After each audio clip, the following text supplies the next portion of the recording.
جنبی کے بالوں کا مسئلہ. حضرت ام سلمہ روایت کرتی ہیں کہ میں نے کہا اے اللہ کے رسول صلی اللہ علیہ وسلم، میں اپنے سر کے بال خوب مضبوط گوندتی ہوں، کیا میں انہیں غسل جنابت کے وقت کھولا کروں؟ آپ نے فرمایا ان کا کھولنا ضروری نہیں، تیرے لیے یہی کافی ہے کہ 3 لپ پانی اپنے سر پر ڈالے، پھر اپنے سارے بدن پر پانی بہائے، پس تو پاک ہو جائے گی. یعنی بالوں کی جڑیں بھیگنا، سکن بھیگنا ضروری ہے، سارے بال کھولنا ضروری نہیں ہے.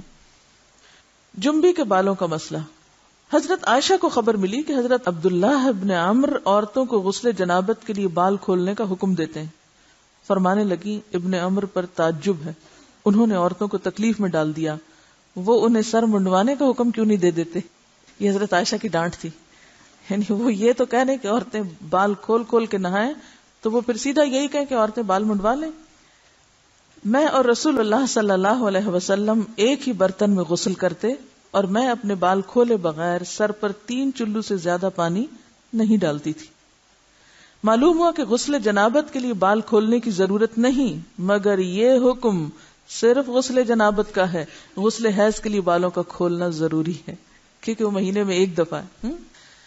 حضرت عائشہ سے روایت ہے کہ انہیں رسول اللہ صلی اللہ علیہ وسلم نے غسل حیض کے لیے فرمایا اپنے بال کھولو اور غسل کرو. اس میں آپ دیکھیے کہ دونوں چیزوں میں فرق کیوں ہے، دونوں کی نوعیت فرق ہے.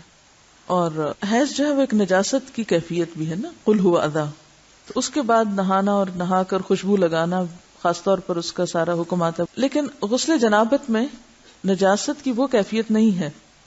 یعنی حیض کا خون اور منی جو ہے ان دونوں کے حکم میں بھی فرق ہے. ٹھیک ہے نا. بعض علماء کے خیال میں جو منی ہے اٹ سیلف وہ ناپاک چیز نہیں ہے. اگر کسی کپڑے وغیرہ کو لگ گئی تو وہ کپڑا ناپاک نہیں، اگر اس کو خشک ہونے پر کھرچ کے صاف کر دیا جائے تو کپڑا صاف ہو جائے گا. لیکن خون حیض پر آپ صلی اللہ علیہ وسلم نے کیا فرمایا؟ چٹکیوں سے مل مل کے اس کو صاف کر کے دھوئے. تو ان دونوں میں بھی فرق ہے. لہٰذا ان دونوں کے بعد نہانے کے حکم میں بھی فرق ہے. ایک میں بال کھولے جائیں گے اور بال بھی دھوئے جائیں گے اور بالوں کی جڑیں بھی دھوئی جائیں گی، جبکہ دوسرے عام غسل جنابت میں بال کھولنا اور پورے بال دھونا شرط نہیں. بہت سی بچیاں ایسی جن کی شادی ہوتی ہے اور اس کے بعد انہیں ان مسائل کا پتہ نہیں ہوتا، یا تو بے شرم کے بارے نہاتی نہیں، یا نہاتی ہیں تو پھر وہ پورے بال دھو دھو کے سکھانے میں اور ان چیزوں میں اتنا وقت ضائع کر دیتی ہیں کہ پھر بعضوں کا شوہر کی نافرمانی اور آپس کے تعلقات میں ٹینشن، لوگوں کا خوف. تو اگر دین کا صحیح مسئلہ پتا ہو تو انسان ان تمام مشقتوں سے بچ جاتا ہے اور ایک نارمل روٹین کی لائف گزار سکتا ہے. اس میں کیا صرف 3 کپ پانی، 3 لپ پانی، یعنی 3 دفعہ کیونکہ اگر ایک دفعہ ڈالنے سے پوری طرح نہیں بھیگا تو آپ یہ بھی کر سکتے ٹیپ کے آگے سر کر کے تو ساری اسکن جو ہے سر کی اس کو آپ گیلا کر لیں، پیچھے سے بال جو ہیں اگر لمبے ہیں تو ان کو ایک طرف کر دیں تاکہ پورے بال نہ دھونے پڑے، نہ سکھانے پڑے اور نہ خشک کرنے پڑے، اور باقی جسم پہ پانی بہا لیں.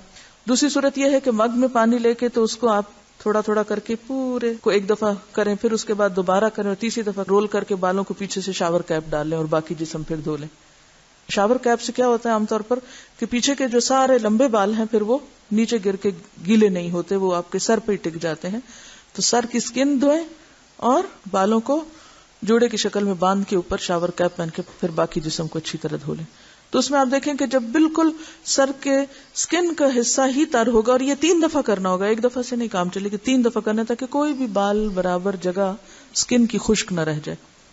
تو اس سے کیا ہوگا کہ جتنا کم بال گیلے ہوں گے اتنے کم دیر میں ان کو خشک بھی کیا جا سکتا ہے اور کسی بھی مشقت کے بغیر انسان نماز پڑھ سکتا ہے.